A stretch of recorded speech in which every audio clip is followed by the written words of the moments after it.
this countdown, we have Scar's corpse. The Lion King's character Scar can be seen in Hercules, but he's not alive. No, they show his dead body, which is pretty dark, Disney. Sheesh. So in Hercules, there's a scene where Hercules is wearing a lion on his body while he's getting painted. He then takes it off and throws it on the floor, and we can clearly tell that it's the body of Scar. So after the Lion King, Scar was skinned and then given to Hercules. How dark. And this was actually confirmed by Disney's lead animator. Andreas Deja worked on animating both Hercules and Scar in The Lion King. So they threw this in as a little Easter egg. In our 9th spot, we have The Shining. And if you guys are liking this video so far, why don't you hit that thumbs up button? Because it really helps us out and I appreciate it. Stephen King's The Shining was referenced an awful lot all throughout Toy Story, which is super whack because we all know that The Shining is not a kid's movie, and it's certainly not Disney friendly. First, let's take a look at the first Toy Story. Fans were quick to point out that the carpet in Sid's house looks exactly like the carpet in the hotel in The Shining. I mean, they are different shades, but it's the exact same design, which is also quite clever because then they're trying to use this to symbolize how terrified the toys feel inside of Sid's house by comparing it to how the characters felt living in the hotel in The Shining. Like 10 out of 10, that was super well done. But that's not all. There was another reference to The Shining, but this time in Toy Story 3. They used the number 237 a lot throughout this film. 237 is reference to room 237 in The Shining. This number can be seen on the license plate of a garbage truck, on a message Woody sent to a toy whose code name is Velocitar 237, and on the side of a security camera in Sunnyside Daycare. In fact, one of the editors on the film admitted that these were all references to The Shining. I mean, it's kind of a weird movie to reference in a kid's film, but whatever. Moving on, at number 8, we have Melted Olaf. Sadly, a lot of Disney characters don't have the happy ever after we thought they did. Next, let's take a look at Olaf from Frozen. He's such a fun and loving character, but sadly, he doesn't have the best ending. Sometime after Frozen, Olaf dies. He melts away. And his body can be seen in Moana. If you take a close look at the supplies Moana is carrying with her on her boat, you can see an oddly shaped carrot and a stick that looks like a hand. Looks exactly like Olaf's nose and hands.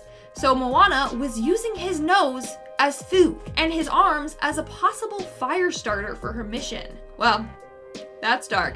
In our 7th spot, we have Finding Nemo. Again, for this next Easter egg, let's take a look at the tearjerker of a movie, Brother Bear. For real, if this movie didn't make you cry, then you're a monster, or your heart is made out of ice. Anyways, in one scene when the character is salmon fishing, we can see Nemo among the group of salmon that's about to be caught and eaten.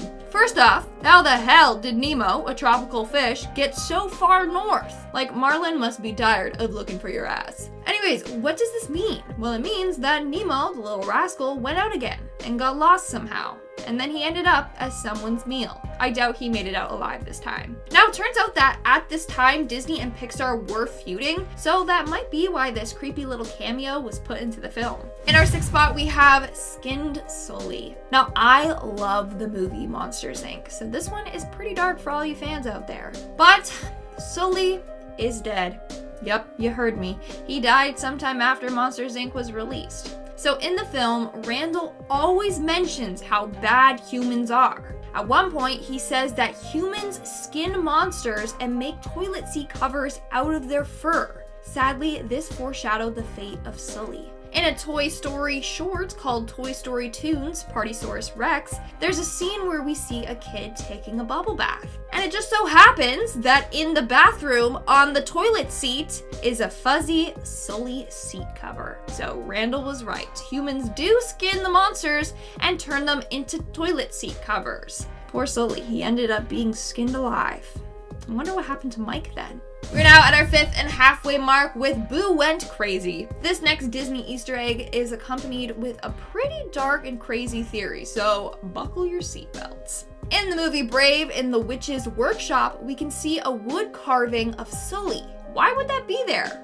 First off, Brave takes place hundreds of years before Monsters, Inc. does. The witch and Sully didn't exist at the same time, but she drew him. meaning at some point in her life, she must have met him. Well, theory goes that this witch in Brave is Boo from Monsters, Inc. I know it seems wild right now, but just hear me out. So Monsters, Inc. takes place in the future when humans don't exist anymore. It's theorized that the monsters use the doors to go back in time to a child's house to then collect their energy. Meanwhile, in Brave, we see that the witch magically disappears when she goes through doorways. Just like the scarers from Monsters, Inc. do. So theory goes that Boo couldn't forget about Sully. She missed him so much that when she grew up, she figured out how to teleport through doors. She then teleports through these doors in an attempt to stumble across Sully again. It's just sad because she did not age well. And who's gonna tell her that Sully is a toilet seat cover? Not me. Coming in at number 4, we have The Shining Part 2. Toy Story isn't the only Disney movie to reference The Shining. The movie Coco does it too. And this is because the guy that added the Shining Easter eggs in Toy Story also worked on Coco. So in one scene, we see Dante, the dog, waking up from a nap. In the background, we see an axe stuck in a tree. We all didn't think much about it. We probably just missed it too. But the director said that the axe was modeled after one of the axes from The Shining. That's not the only reference though. In that same shot, right behind the axe, there is a red drum. The director said that this was a reference to Red Rum from The Shining, which we learned is murder backwards. You thought that was it? Think again. The Grady twins from The Shining also make an appearance. Yeah, you know those creepy little twin girls in blue dresses? They're in Coco.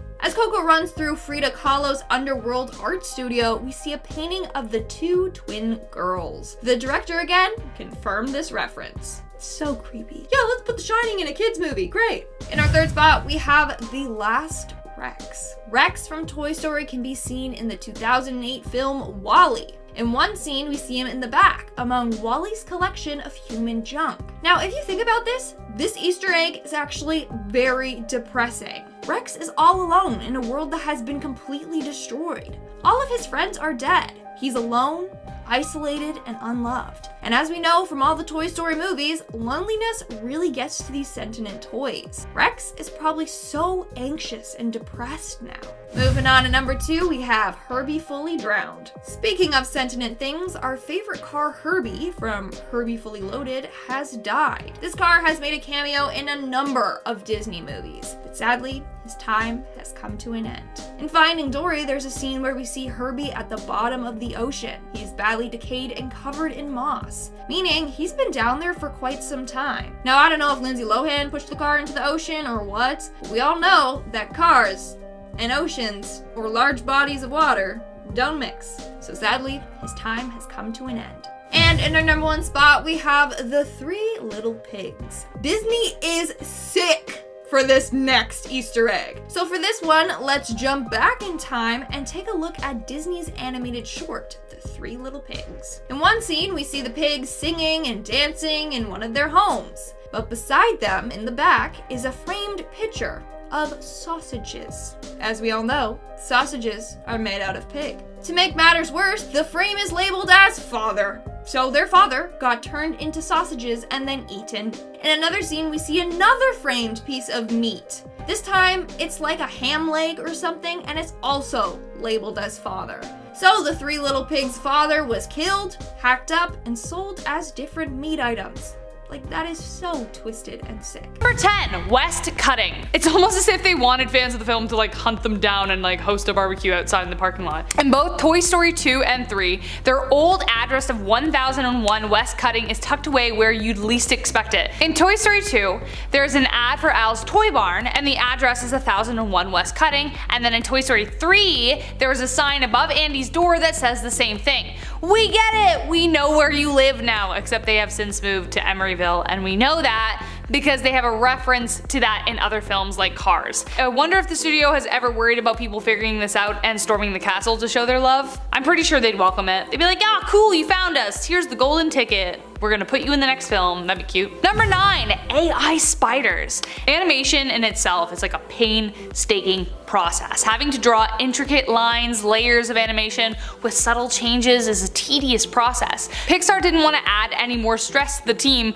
by having to create intricate little cobwebs in the corners of one of their scenes. But what they did to solve the problem is kind of terrifying. Technical director Hasuk Chang created AI spiders that were designed to weave the webs just like real spiders. All the animators had to do was tell the spiders where they wanted the webs to be, and off they'd scatter. Without the spiders, it would have taken animators several months to create the webs because they'd have to do one strand at a time. So whenever you watch the film, keep an eye out for cobwebs and remember that they were created by real computer spiders. Does that make it kind of terrifying? Yes. Incredible? Absolutely. Number 8, the new Buzz. The amount of thought that goes into every Pixar film is one of the biggest reasons as to why the Toy Story series is just that good. They don't miss a thing. When Woody is first introduced to Buzz in the first movie, by way of the angle, we know that Woody isn't exactly buzzed to see a new toy join the group. After all, that is the whole point of the first movie. So Pixar knew this shot would be important later when they introduced Buzz to a newer version of his toy self. Buzz then goes on to personify the internal battle of what we all endure within ourselves, against the person we want to be and the person we are. Can we be better? Or is the battle simply about realizing that we, with our peeling labels and scuffed plastic armor, have always been enough? Number 7, Clue. This next one is scary brilliant. This is honestly going to change the way I watch Pixar films going forward. I've never seen this one, so this one was so fun to hear about. Seriously, like I was sitting in my chair and guffawed when I saw this. During this scene, in Toy Story 2, when Ham is laying out the mission for tracking down Woody, he is standing on one of the best Easter eggs ever. Of course, Ham uses the board game Clue to discuss a detective mission that will put these toys to the test. Imagine being in the writer's room for that. They must have had an entire team dedicated to coming up with iconic Easter eggs. I'm speechless. This is perfect. If you're curious and you have Disney Plus or you have the movie, the timestamp is 18 minutes and 31 seconds and you'll see it. Brilliant. Number 6, what happened to Sid? For anyone who was around when the first Toy Story came out, Toy Story 3 was an emotional journey, to say the least. It was supposed to be the last film, and believe me when I say there wasn't a dry eye in the audience. And then of course they made a 4th movie, so it was a little like anticlimactic. Kind of. But I'm sure I wasn't the only one who was wondering what happened to Sid? Well, when the toys were accidentally tossed into the trash pile, Sid nearly becomes the terrifying antagonist again. He is indeed the garbage man! You can tell due to the nostalgic skull t-shirt he wore in the first film, he's wearing it again while he's like dancing out to beats while he's doing his job, having a great time. I'm glad he found success. Good for you, Sid, doing some good for your community. But looks like he just can't help nearly ruining the lives of these toys. Glad he never got away with it though. Number 5, Foreboding Future. Another really popular film in the Pixar realm is WALL-E, about a robot left behind after we humans destroyed the world. It's also a really cute love story and it makes my heart go, Despite WALL-E being adorable, it also depicts a terrifying image of our future. This next Easter egg hints at a darker future for our lovable Toy Story world. The batteries that fuel our beloved Buzz Lightyear are the same brand, the By and Large Corporation, which is the same company that created WALL-E. BNL created WALL-E to clean up planet Earth, and they also created the same batteries that fuel Buzz. It's a terrifying thought that among the trash WALL-E cleans up is one of our beloved toys. Forever without a home. Number 4, so many Andys. I honestly didn't think this one was true until I went back and watched it, and yeah, it's pretty terrifying. When the kids are arriving for Andy's birthday in the first movie, about 10 minutes in, you can't tell which one's Andy because they're all Andy. Every single one of them is Andy except for the one kid by the staircase in the blue hat. The rest of the kids are all like carbon copies of Andy. Short buzz cut hair, round-headed ball caps. Andy is the one with the Woody hat. But I guess in an effort to save some time, they decided to press copy paste and save time on editing. Is this some kind of nod to the fact that some kids just look the same when they are that age, or was it just a way to save time? Don't believe me? Time for a rewatch and check the scene at 10 minutes in. Number 3, Always Alive. The reason I think Toy Story is so successful is that as kids, toys are some of our best friends and we give them life. Whether during an hour playing Barbie or in 10 minutes before bedtime, time, they were alive to us. In the Toy Story films, the toys are sentient beings, meaning that while we look away, they move, feel, think just like we do. But when we play with them, they are just that, toys. That was the kind of rule the film established, but during the film, viewers noticed a subtle breach in Woody. In one scene while Andy's playing with Woody, there are unexplained adjustments in his facial expressions, and we aren't sure why, which viewers found a little disturbing. Number 2, The Shining. One of the studio's core directors is Lee Unkrich, who has been involved with many of Pixar's heavy hitters including Monsters Inc., Finding Nemo, and Toy Story. He also happens to be a massive fan of The Shining, directed by Stanley Kubrick. He's even made a website dedicated to it, so it should be no surprise that he added in a few Easter eggs to pay respect to his favorite film. The most famous Easter egg is the carpet in Sid's house, which mirrors the carpet featured in the hallway of the film. I just watched The Shining for the first time this past winter, okay? There's lots of movies to catch up on. And I was extremely creeped out by Danny's imaginary friend, Mr. Tony. Well, Lee finally brought Mr. Tony to life, sort of, by making the janitor at Sunnyside Daycare Mr. Tony. And last but not least, if you are still with us guys, make sure to give us a like, comment, and subscribe, and let us know what you think so far, and drop in any hints of what you've seen in the past watching Toy Story. Let us know. Number 1, Lost Story. Did you know Toy Story 2 almost didn't happen because it got deleted? About a year before the final release of the film, they were looking back at the file directory, saw 40 files one second and then 4 the next. All hearts stopped in the office that day as 90% of their work was deleted and they didn't have a backup at the studio. Luckily, one of their employees was working from home after they had just given birth, so she had copies at home of the film so she could work. This blockbusting mistake was a result of a faulty code which they referenced in the film itself. RMRF was the code that caused the mass destruction of Toy Story 2, and they set it as the license plate on the car that takes away Bo Peep in Toy Story 4. So that was kind of confusing, but you get what I mean. Starting off this countdown, we have Beauty and the Beast. Here's a film that surprisingly is based off of a real life story. Or so, that's what people believe. The story is of a real man named Petrus Gonsalves from 1537. He suffered from hypertrichosis, a condition that causes excessive hair growth all over a person's body. Due to his condition, he was captured as a child and treated like an animal or a beast. In fact, people locked him away in an iron cage and fed him animal food.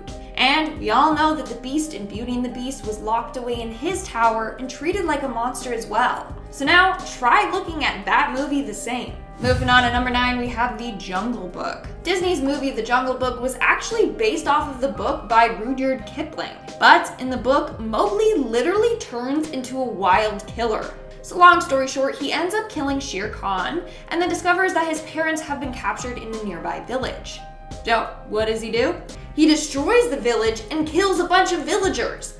Like, where was that in the Disney version? Definitely would have made it way more interesting. In the end, he does find a safe haven in a different village, but still, this dude literally slaughtered a village. In our 8th spot today, we have Dumbo's father. Turns out that Dumbo is another Disney movie that's based off of a real story and a real elephant. Of course, you probably have realized by now that the true versions of these stories are downright dark. So in Dumbo, Dumbo's mom is Miss Jumbo, making Dumbo's dad Mr. Jumbo. Well, this is a reference to a real-life famous elephant named Jumbo, a male African bush elephant who was treated terrible. He was tortured his whole life and then killed at a young age. You know how we don't see Dumbo's father in the film? Well, that's because his father is dead.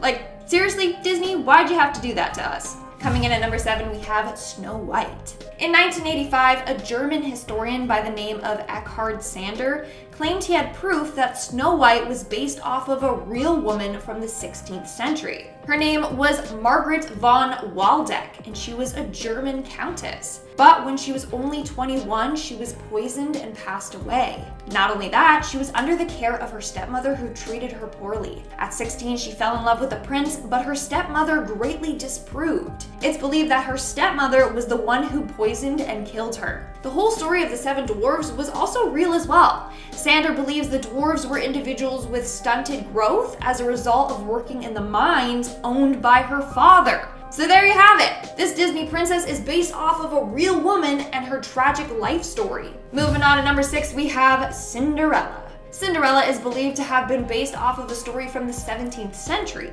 but it may also have been based off of a Chinese fairy tale from 206 BC. This is the story of Yi Shen. Yi Shen was the daughter of a chief.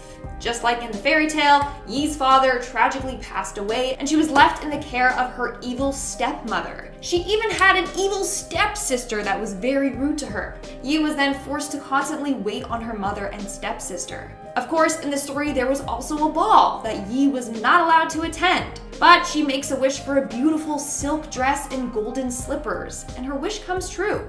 She then attends the ball in this beautiful outfit, but is cautious. She doesn't want to be caught by her stepmother. In the end, she ends up fleeing the ball to avoid being spotted and loses one of her golden slippers, just like Cinderella and her glass slippers. The king becomes obsessed with trying to find out who the shoe's owner is. You get it, yeah. The slipper fits and they live happily ever after. But there's also another version of the story that's much darker. And this is from the book written by the Brothers Grimm. So in the original book, when the prince arrives at Cinderella's house with the glass slipper, the sisters' feet don't fit, right? So what do? Well, one of the sisters cuts off her toe, and the other one cuts off her heel to try and make the slipper fit. Obviously, that didn't work out for them. Then, in the end, they get their eyes pecked out by a bunch of birds. So it's definitely not Disney friendly. Try to keep your mind off of that next time you watch Cinderella. We are now at our 5th and halfway mark with The Shining. The movie Coco makes a number of disturbing references to the movie The Shining, which seems weird because one is a child's movie and the other is clearly not. So in one scene in the movie, we see Dante the dog wake up from a nap. In the background, we see an axe stuck into a tree. We didn't think much of it, but the director said that axe was modeled after one of the axes from The Shining. You know, here's Johnny. That's not the only reference though. In the same shot, right behind the axe, there is a red drum. The director said this was a reference to Red Rum from The Shining, which then we know is murder backwards. So it's just creepy, okay? In our 4th spot today, we have The Hunchback of Notre Dame. I swear, this movie is based off of one of the darkest stories. So it was based off of the story by Victor Hugo. In this story, things get messy and Quasimodo fails to save Esmeralda, who is being hunted by authorities. In fact, he kind of hands them over to them by accident. And then it gets dark and he watches her get hung. In the end, he is so distraught that he goes to her grave and stays there until he starves himself to death. That's not all though. Years later, someone goes to open her grave and they find Quasimodo's bones laying next to hers.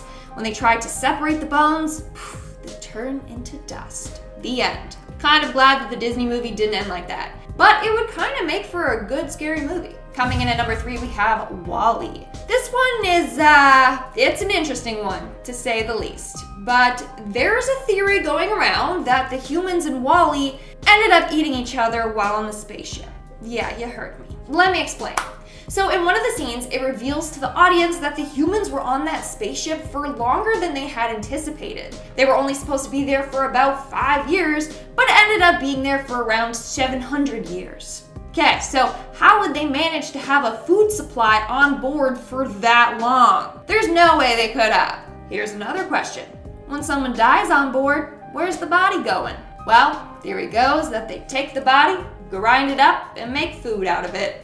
Those drinks we see people slurping? Yeah, it's liquid human. What makes it worse is that everyone on board the ship seems to be plump and well fed, meaning they enjoy eating each other. That is, if they even are aware that that's what they're doing. Moving on to number 2, we have Scar's corpse. Disney is sick for adding this into their film. So Scar's dead body can be seen in the movie Hercules. In the film, there's a scene where Hercules is wearing a lion on his body while he is getting painted. He then takes it off and throws it on the floor, and you can clearly tell that it's Scar. So after The Lion King, Scar was skinned and then given to Hercules. How dark. And this was actually confirmed by Disney's lead animator. Andreas Deja worked on animating both Hercules in Hercules and Scar in The Lion King, so they threw this in as a little Easter egg. But it's not a cute or funny Easter egg, no, it's pretty dark and messed up. And in our number 1 spot today, we have Pocahontas. The true story of Pocahontas is an extremely dark and messed up one. It is nothing like the movie Disney made it out to be. So the movie was inspired by a true story of a young girl named Matoaka. Pocahontas was just a nickname given to her, and it actually means little brat or the naughty one. So there's that. But anyways, in the film, Pocahontas is a young adult. In real life, she was only 10 years old. But don't worry though, she didn't actually have a relationship with John Smith, thankfully. In fact, in real life, John Smith was said to be a very unattractive and rude individual. Anyways, continuing on, Matoaka actually did save his life by telling her tribe to spare him right before he was about to get executed. That's pretty much as far as their relationship went. But Matoaka did not have the best life. In 1612, she was kidnapped, taken advantage of, and then forced to become Christian. They even changed her name to Rebecca. She then was forced to marry a man named John Rolfe, and she had to move to England with him. Sadly, she passed away a year later at only 20 years old. Some say she became ill with smallpox or tuberculosis and died, whereas other people believe that she was murdered for looking different. She passed away without ever seeing her family again. Isn't that a messed up story to base a child's movie off of? I think so. And at number 10, Sid appears in Toy Story 3. Have you ever needed a terrifying lesson in what happens when nasty kids grow up? Well, look no further than Toy Story 3. In the early Toy Story narrative, Sid is Andy's insane neighbor who tortures toys and makes worrying Frankenstein-style hybrids. Sid is the main antagonist in the first Toy Story, and he's the only other person in the world that knows that toys are alive. So, what happened to sick old Sid when he grew up? Well, have a look. How can we tell it's him? Well, the major clue is his t-shirt, which is exactly the same. While Andy is going off to college, Sid is picking up garbage. Whether we have to say it is an honourable job, someone has to do it. Not all people work in refuse are evil toy torturers. Coming in at number 9, we have boobs in the frame of The Rescuers. It seems that some of Disney's animators had a sick sense of humour. In the 1977 movie The Rescuers, one artist snuck in the image of a naked woman into 2 frames. The scary thing isn't boobs, because sure, boobs. It's boobs in a kids film placed there purposefully by male illustrators. Honestly, that just ain't cricket. Scarier still, it took 22 years for anyone to realise, so that was a lot of secret boobs happening. The Rescuers' 1977 home video was finally recalled in January 1999. The reasoning? Exactly that, objectionable background images. If you're out there looking for the peep show, again it is a kids movie, but they do happen at 38 minutes in. Coming into number 8, has anyone ever noticed Jafar in Hercules? Recognize this beggar who makes an appearance in Hercules. It looks a lot like Jafar does, and he's in the prison cell with Aladdin. It actually likely is him. There's a theory that actually it was Hades who gave Jafar his powers. This theory and the scary Easter egg in question are seemingly confirmed in a TV episode of Hercules, Hercules and the Arabian Nights. In this episode, Hades and Jafar meet and scheme to destroy both Hercules and Aladdin. Perhaps the beggar we see in Hercules is a warning sign of the trouble to come. Coming in at number 7, we have the Illuminati in DuckTales. There are not one but 2 symbols of the Illuminati in DuckTales. This list doesn't have to all be movies, does it? No siree. DuckTales was a TV show, and actually I used to love it, but was it secretly indoctrinating me, swaying me towards the Illuminati? Like, maybe. In one episode, Scrooge McDuck visits a doctor to cure a sickness that weirdly seems to only affect cashiers, bankers and millionaires. Rightio then. In the background you can spot an eye chart with weird letters on it. At one point the letters clearly read, "Ask about Illuminati." In another episode that I believe is called The Treasure of the Lost Lamp, the gang are travelling across a desert. Scrooge trips over a pyramid that has the Illuminati eye symbol on it.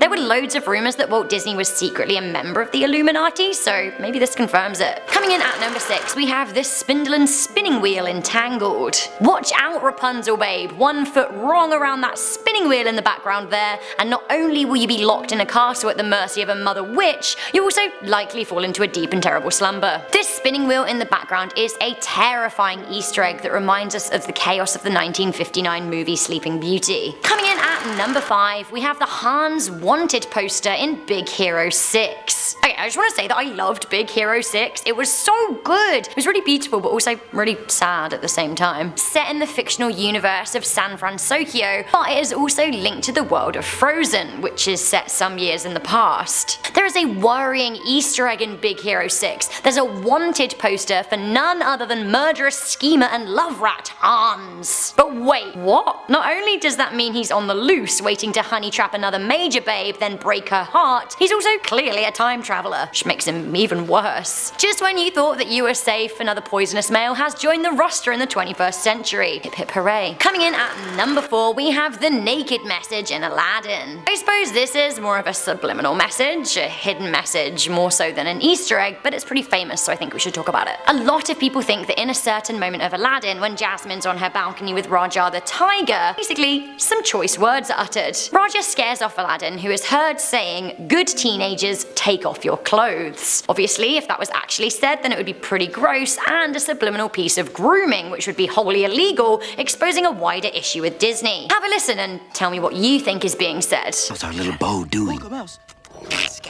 on, good teenagers, take off. Honestly, I'm not sure. Apparently, according to Disney, what is actually said is, "Good kitty, take off and go." But that doesn't really make much sense. Also, the line was suspiciously deleted out of the DVD release. Coming into number 3, we have the tea set in Tarzan. What is that Turk is playing with, or should I say who? Maybe it's just a coincidence that this tea set looks a lot like the family of Mrs. Potts and Chip. But then wait, let's look a little bit closer. Isn't that a chip in the teacup? Right, well we know that Disney doesn't do things by mistake. There is a theory that suggests that Jane is actually a descendant of Belle and the Beast. In fact, if you look at her, she kind of has Belle's features, but the Beast's piercing blue eyes. But like, we know that the characters in Beauty and the Beast turned into all of the objects, and then when the spell was broken, they turned back into themselves, so what exactly is going on here? Are these the vacant bodies of the lovable Mrs. Potts and happy-go-lucky Chip? I need answers. Coming into number 2, we have Sully's skin. In a post-movie credit roll scene in Monsters Inc., Randall, the creepy monster, explains to Sully why he hates humans. He said, "I've heard humans skin monsters and make toilet seat covers out of their fur." Sully's like, "You know what, babe, that is nonsense," and sure. But it turns out that this might actually be true, and that none other than our favourite monster Sully may have met a terrible fate. In Pixar's short Partysaurus Rex, we see a very suspicious looking toilet seat cover. Like, can it be? No. Surely not. Are things just like Randall said? Did Sully make a mistake in trusting humans? Is he now dead and all that is left of him is his fur? Say it isn't so. Finally, coming into number 1, we have the Pizza Planet van. The Pizza Planet van appears not only in the Toy Story movies, it can also be seen as an Easter egg in A Bug's Life, Monsters Inc., Finding Nemo, Ratatouille, WALL-E, Cars, Up, and Brave. That doesn't sound too scary, does it? Pizza van. Everyone likes pizza, including me. In fact, I definitely love pizza. But when you think about it, isn't it a little bit weird that the Pizza Planet van appears in so many different timelines? Brave is set in like the 1400s, long before pizza and cars, and then again in Monsters Inc., which is set during the next millennium. Well, it seems that the appearance of the Pizza Planet van in a multitude of different Disney movies is actually a symbol of the apocalypse. Now this ties into the whole wild Pixar theory, which suggests that all of Disney Pixar movies are interlinked and set in the same universe. The theory starts with Brave. A time loop is apparently created by a magic witch who disappears through a door. It later turns out in the theory that this witch is Boo from Monsters Inc. The timeline spans the 14th century right up to the 50th century with Monsters Inc. Now at one point, animals rise up and try and overthrow humans, but machines help the humans win. Sure. The whole thing culminates in the remaining humans being sent off to space in a ship called Axiom amid a worldwide takeover of the evil corporation BNL. Somehow, it all hinges on pizza, I think. At number 10, Scar is a rug in Hercules. Nobody likes Scar. The oddly British brother of King Mufasa who ends up conspiring to murder him is just, you know, a bit of a douchebag. Scar is a bad lion. I categorically don't agree with hunting animals, and I find decorating with death a bit morbid, but it happens, and some people have, say, moose heads on plaques on their wall, or polar bears or lions turned into rugs. Anyway, in The Lion King, sassy old Zazu says that Scar would make a very handsome rug, and, well, it seems he did. At the end of Hercules' Zero to Hero sing-song, he dances with a lion pelt, which he then throws on the ground in style of a rug. Have a little look. Looks a lot like Scar, doesn't it? Dead, skinned Scar. Honestly, maybe, in this lion's case, he got what was coming. Coming in at number 9, we have Clayton's corpse in Tarzan. I knew that Clayton died in Tarzan, but I never realised that his dead body flashed before my young eyes. So Tarzan and Clayton fight, but unfortunately for Clayton, he takes a few wrong moves and ends up falling into vines. A long drop and a scream was enough for me to realise that someone had died in Disney, although realistically I guess something could have saved him. But no, Disney makes it super clear without any of us realising. If you look what happens when lightning flashes, you can see him hanging. Creepy and really scary. Coming into number 8, we have swastikas on Pongo's back. The late Walt Disney has regularly been accused of being an anti-Semite. He created a dubious and tone-deaf cartoon of Donald Duck dressed as Hitler reading Mein Kampf. He also hosted popular Third Reich Nazi film director Leni Riefenstahl in his studios. If all of that didn't happen, then maybe I would consider this more of a coincidence, but have a look at Pongo's spots on his back from this frame in 1961's 101 Dalmatians. Weird, right? Honestly, I think this maybe is more of an awkward coincidence than an Easter egg, but a lot of people do think that perhaps one of the animators at Disney had something to do with it. Was it a signal? Coming into number 7, we have full frontal nudity in Who Framed Roger Rabbit. Adults might not find this so scary, but this is definitely worrying and inappropriate for a Disney film. There is straight up full frontal nudity in Who Framed Roger Rabbit. To be fair, the character of Jessica Rabbit is pretty not okay for kids anyway, what with her Daily Mail headline inducing skin tight dress and thigh high slash. But it seems that Disney animators added one more minor detail. She's going commando, and we find out in one frame. There she is. As she is in a car accident and thrown out of a car and tossed in the air, we see her legs akimbo. Honestly, I do get it though, you can't get smooth lines in a dress like that with underpants on. Coming in at number 6, we have the lemon party in Cars 2. I'm sorry, but what the lemon is going on here, Disney? If you haven't heard of the phrase lemon party, you must have missed out on our Things You Shouldn't Google series. Lemon party is most certainly a thing you shouldn't Google, and it is also one of those Reddit bro chat fist bump gross things that lads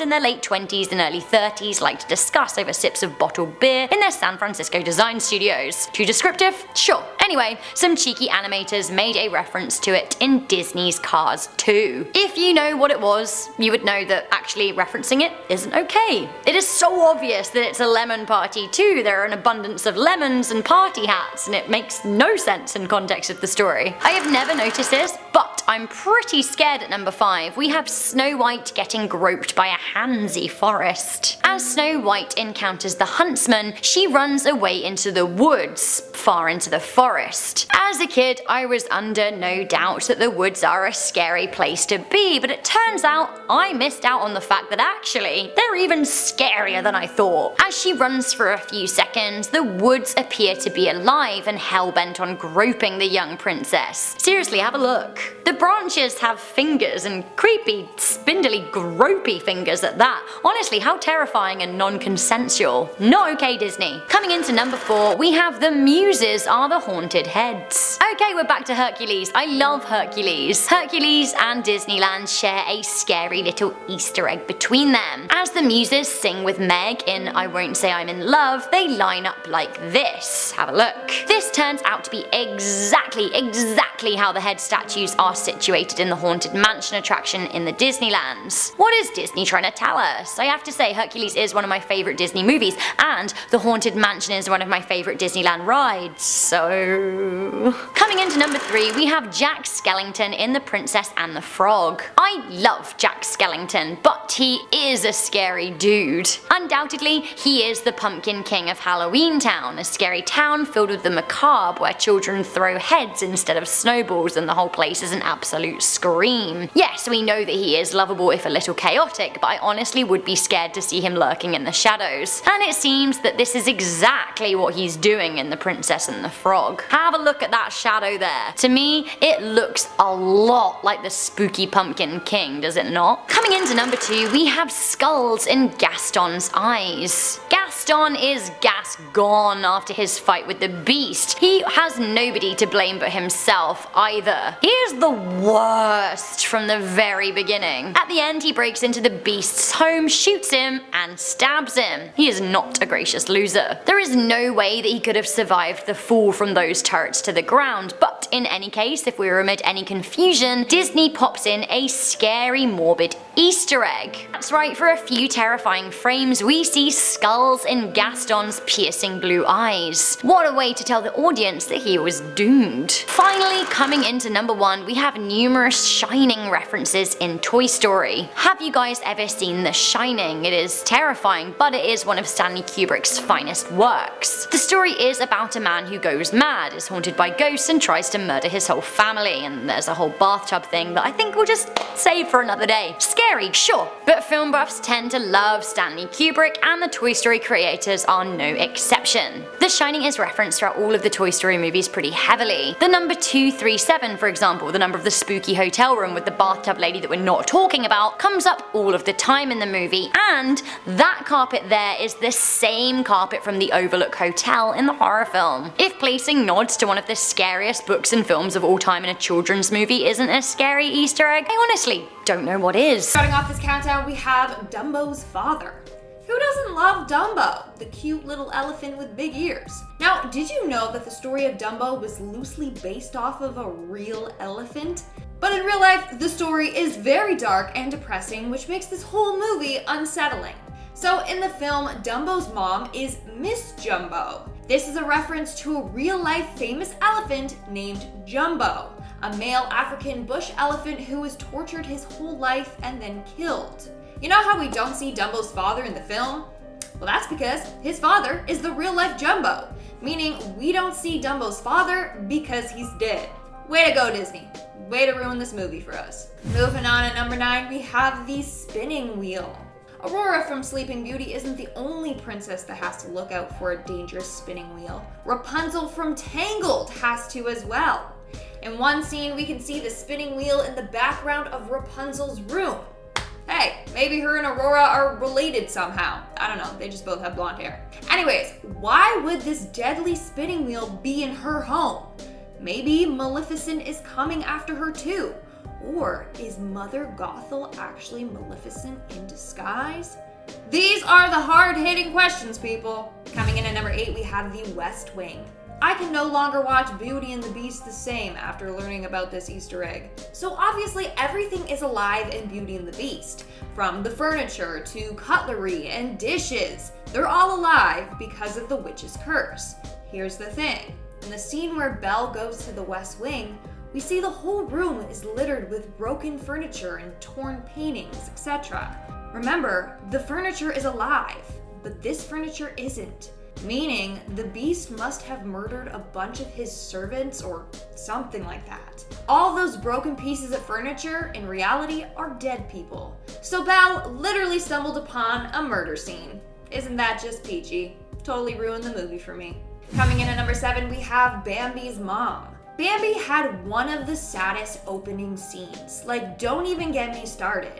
If you haven't seen the movie, spoiler alert, Bambi's mom gets killed by a hunter. Fans have pointed out that Disney repeated this exact scene with Bambi's mom in the movie The Jungle Book. You know, just to add salt to our already hurt wounds.